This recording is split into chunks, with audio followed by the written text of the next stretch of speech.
పట్టణంలోని శ్రీ భాషిత పాఠశాలలో కాళోజీ నారాయణరావు జయంతిని పురస్కరించుకుని తెలంగాణ భాషా దినోత్సవంను ఘనంగా నిర్వహించారు. ఈ సందర్భంగా విద్యార్థులు, ఉపాధ్యాయులు తెలంగాణ భాషా ప్రాముఖ్యతను వివరించారు. విద్యార్థులు తెలంగాణ సాహిత్యం, సంస్కృతి, సంప్రదాయాలపై ప్రసంగాలు చేశారు. చిన్నారులు ప్రత్యేకంగా తెలంగాణ సామెతలు, పద్యాలు, పద్యపఠనాలతో ఆకట్టుకున్నారు. వారిలో ఉన్న సృజనాత్మకత మెలకువలను బయటకు తీయడానికి, తెలుగు భాష అనర్గళంగా చదవడానికి, రాయడానికి సంబంధించిన ప్రాజెక్టును తయారు చేశారు.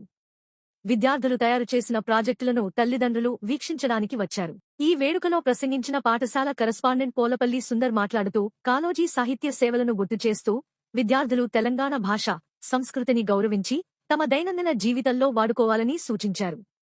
అంతేకాకుండా విద్యార్థులు వారు నేర్చుకున్న తెలుగుపై మంచి ప్రాజెక్టులు చేసి తెలుగు భాషపై మక్కువను చూపించారు అని అన్నారు. ఈ కార్యక్రమంలో పాఠశాల ప్రిన్సిపల్, ఉపాధ్యాయులు, విద్యార్థులు మరియు తల్లిదండ్రులు పాల్గొని విజయవంతం చేశారు.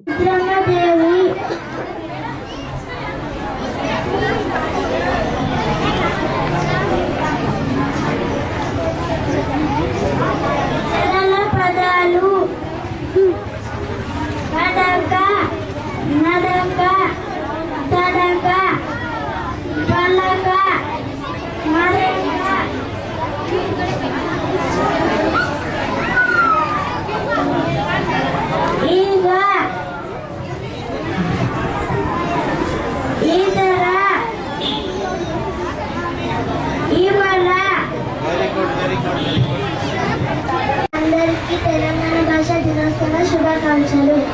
భాషా భాగాలు 5 రకాలు. 1 నామవాచకం, 2 సర్వనామం, 3 విశేషణం, 4 క్రియ, 5 అవ్యయం.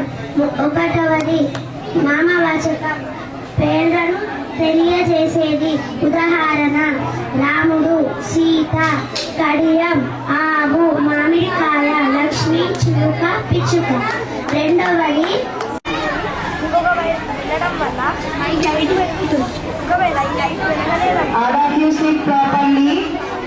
ఈ జవాబు సరైన జవాబు కాదని అర్థం. నామవాచకం, సర్వనామం, విశేషణ, క్రియ. క్రియలో 2 రకాలు: సమాపక క్రియ, అసమాపక క్రియ.